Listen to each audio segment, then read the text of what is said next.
la relación de ayuda como una forma de estar cerca de la otra persona, una forma de estar acompañando en ese proceso de vida, en ese proceso de salud. Esa relación requiere pues, de tres aspectos fundamentales. Requiere de un saber, de un conjunto de conocimientos, de un conjunto de destrezas, el saber hacer, del saber cómo, y requiere del saber ser. Ellas pueden estar cerca de esas personas que tienen el diagnóstico, que están en el tratamiento, sea cual sea, sin quemarse. ¿Qué cosas son terapéuticas en esa relación? ¿Qué cosas no son terapéuticas y no ayudan? De cómo ser, de cómo tener esa actitud que me permite tener una relación terapéutica, tanto para la persona a la que estoy acompañando, como que sea terapéutica para mí. Es ser capaz de tener un estado abierto. En algunos sitios hablan de la mente del principiante. Cada persona con la que voy a relacionarme es distinta. Así que yo puedo ir con mis propias ideas, pero nunca sé lo que va a pasar hasta que no me encuentre con esa persona. Nunca lo sé. Y en algunos casos puede hacer que esa persona, a partir de ese proceso, pueda aprender de ese proceso, pueda crecer en su propio proceso de vida. Todo lo que la psicología constructivista está hablando de cómo aprender de las dificultades. Y todo lo que la resiliencia, el concepto del término de resiliencia, es cómo la persona en una situación de crisis, en lugar de hundirse, es capaz de decir cómo quiere salir con eso que está pasando. Y está mediada por la escucha y por el diálogo. No está tanto en función de mi punto de partida, qué es lo que necesita esa persona, sino acercarme abierto y ver qué es lo que realmente necesita, no cuál es la idea que yo tengo, sino qué es lo que esa persona realmente necesita. Cuando le damos a la persona que está pasando por esa dificultad la percepción de control, le estamos diciendo, usted puede hacer algo en este proceso. Y el ejercicio físico es algo que ayuda a la persona a tener esa percepción de control. Es decir, le estamos diciendo a la persona, algo puede usted hacer con lo que está pasando ahora. Y empieza a generar expectativas de salud. Permite a la persona aliviar y le permite a la persona mejorar el estado de ánimo, siempre en ese término medio, siempre que no sea estar todo el día hablando de lo mismo, ¿no? Gran parte de la vida es equilibrio. Gran parte de la vida es equilibrio. Es decir, desde no puedo hacer nada a la responsabilidad de la salud recae al 100% sobre mí, hay un término medio, ¿sí? Algunas personas son capaces de encontrarle un sentido a lo que les está pasando, sin que eso tenga que ser algo obligado. Algunas personas encuentran sentido a qué es lo que está pasando en ese momento en su vida y otras personas no. El trabajo en relación de ayuda es poder ayudar a la persona a que ensaye nuevas formas de comportamiento. ¿Qué pasa si hago ejercicio? ¿O qué pasa si yo puedo levantar 5 kilos en lugar de 30? Que me ayuda a estar con el otro de una forma lo más sana posible, sin coger la angustia. Así que para el que lo necesita es importante plantearse si que la persona lo necesita, que la persona lo quiera. Hay personas que lo necesiten pero no lo quieren. A veces ni siquiera lo piden y a veces cuando se lo da ni siquiera lo toma. Y para la persona que ayuda, la persona puede hacer eso y quiere hacerlo y es fundamental. Cuando yo ofrezco algo, que la persona me diga que no me lo puedo tomar como algo personal. Me están rechazando a mí. Si yo estoy ofreciendo algo y la persona dice que en ese momento no, me están rechazando a mí, me puedo sentir mal. O a lo mejor me di cuenta que la persona no está dispuesta en ese momento y que lo que necesita es estarse quietecica o hacer otra cosa. ¿Sí? Así que el hecho de que alguien rechace mi ofrecimiento no significa que me está rechazando a mí, significa que no quiere eso que yo le estoy ofreciendo ahora. Y está muy bien. De la relación de ayuda la persona toma responsabilidad sobre sí misma, se vuelve activa, la víctima superviviente, y se vuelve con capacidad para tomar decisiones de su vida. ¿Quién es una buena paciente? ¿Quién es un buen paciente? ¿Quién hace qué cosas? No se queja.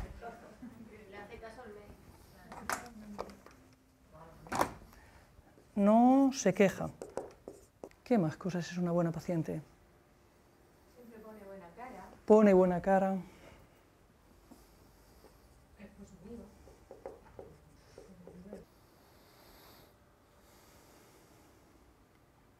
Y alguien que sabe escuchar, que cuida del otro, que confía, que siempre dice estoy bien, que obedece, que pone buena cara, que no se queja, que es positiva, que hace caso al médico, que no hace sufrir, que se cuida mucho, que se interesa por su situación, que se cura pronto, que no molesta, que es disciplinada, que es puntual, que no crea conflictos, que no pregunta. Eso es una buena paciente. Así que dense cuenta que cuando hablamos de pacientes tenemos una idea de qué es lo que esperamos que alguien haga.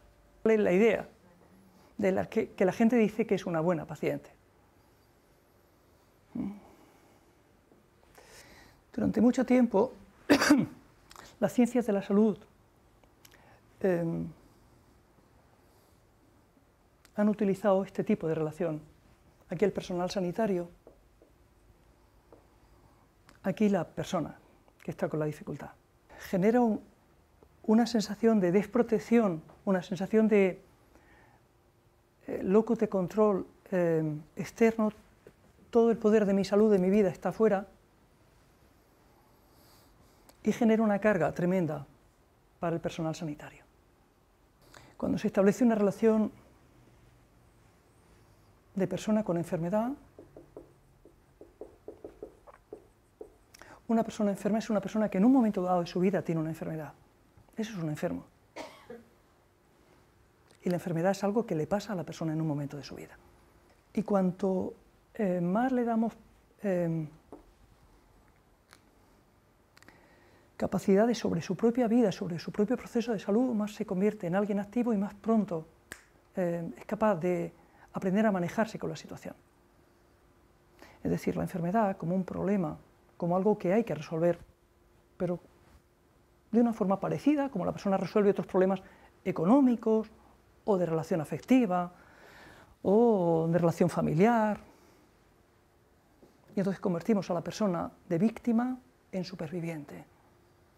¿Qué recursos tiene usted disponibles ahora? Y el que la persona sea capaz de encontrar esos propios recursos convierte a la persona en alguien muy activo. ¿Y qué cosa podemos hacer con eso que está pasando? ¿Sí?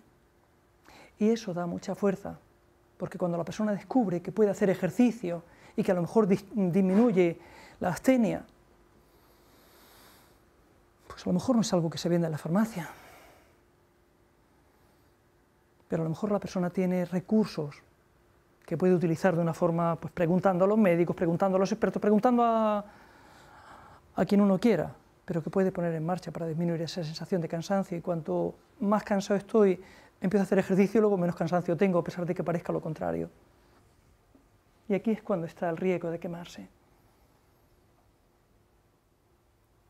Cuando cogen la dificultad del otro, porque parece que una de las cosas que en la relación de ayuda tiene que existir es coger la angustia o la dificultad del otro. A menudo la empatía yo he oído definiciones de referirse a la empatía como colocarse en el zapato del otro. Pregunto lo duro que tiene que ser, o quiere que hablemos de esto. Algo que va a ayudar muy poco. Yo sé cómo te sientes. Yo sé por lo que estás pasando. Porque es mentira. Nunca sé cómo está la otra persona. No lo sé. Ya me gustaría saberlo. Así que la idea de lo que yo tengo, de lo que le pasa a alguien, es mi idea. Y es importante darme cuenta que mi idea es mi idea.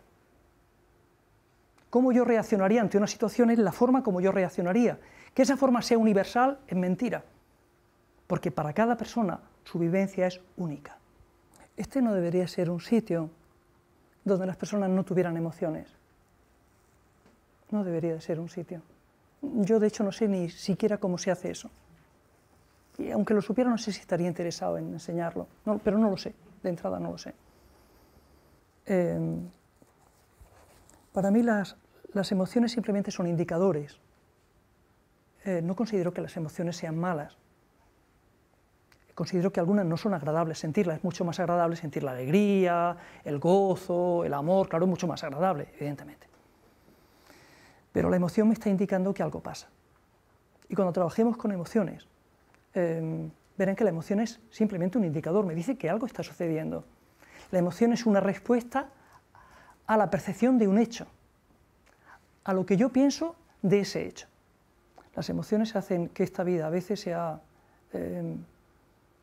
difícil o dolorosa o más desagradable.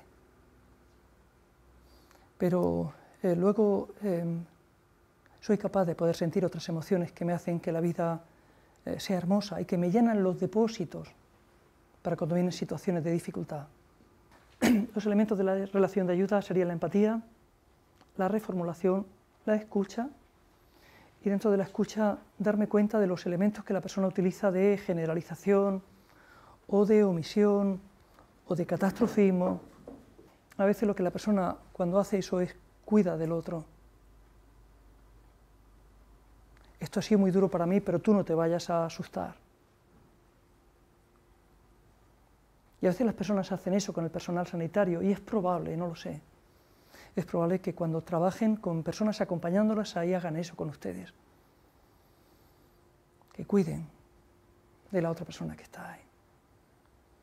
El problema es que cuando cuidan del otro están haciendo algo realmente importante, que se están descontándose su propia emoción. No están teniendo en cuenta lo que les pasa, están separándose de ellas. Y a veces me separo de mí para no tener dolor. Es tan duro esto que me está pasando que está todo bien, no te preocupes. La empatía proviene de Roger, la palabra empatía proviene de Roger, como esa capacidad de hacía Roger de sumergirse en el mundo subjetivo del otro y de participar en su experiencia, en la medida en que lo permite tanto la comunicación verbal como la no verbal. La empatía como la actitud que me permite captar cuáles son las emociones, cuáles son los deseos de la persona, cuáles son los intereses, cuáles son las necesidades del otro, sin identificarme con ellos. Esa sería una definición de empatía sana. Y para poder acercarme a la otra persona, necesito haber aprendido a acercarme a mí. Así que percibir el marco de referencia interior del otro sin asumirlo como propio, sin identificarlo como propio, y poder captar el mundo privado del otro y devolvérselo.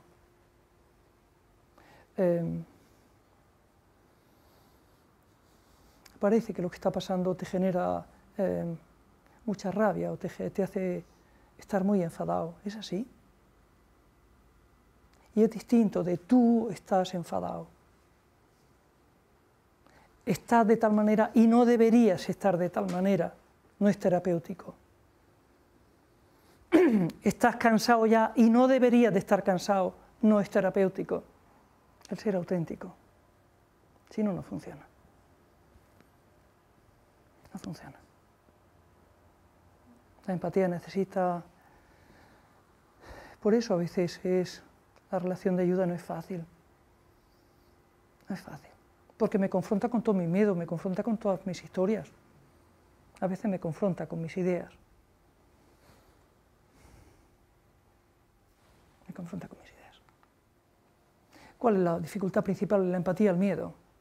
No voy a ser capaz, me va a pasar tal cosa, si me acerco a otra persona voy a coger su angustia, si me acerco a otra persona voy a coger sus miedos,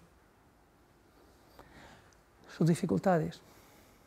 La propia vulnerabilidad es una dificultad. Y más que la propia vulnerabilidad, el no ser consciente de la propia vulnerabilidad. Si soy capaz de no identificarme con la emoción del otro, e incluso en un trabajo posterior hay algunas personas que dicen a un nivel profundo el no identificarse siquiera con las propias emociones.